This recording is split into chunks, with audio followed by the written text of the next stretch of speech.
Premier match à domicile hier pour les Vipers et première défaite.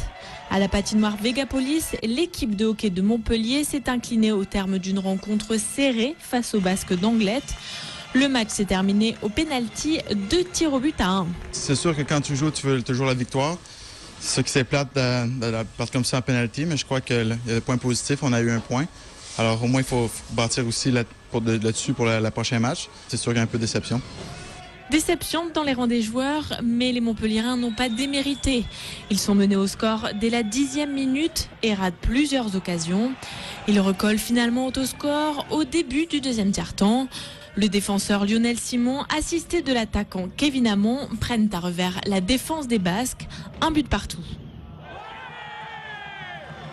Les Vipers supérieurs conservent l'avantage à la demi-heure de jeu. L'attaquant Étienne Broder laisse le palais à Petr Janeka qui l'envoie directement dans les filets. Après l'égalisation d'Anglet à la 58e minute, 2 buts pour chaque camp, les deux équipes n'arrivent pas à se départager dans les prolongations. Les tirs au but mettent un terme au suspense, 2-1 pour les Basques. Et malgré la défaite, l'entraîneur des Vipers tient à souligner la solidité du collectif. Il faut se rappeler des objectifs qu'on a cette saison et je ne pense pas que contre Anglet, contre qui on n'a jamais gagné, on va prendre un point ce soir pour la première fois. Je ne pense pas que ça puisse être une déception.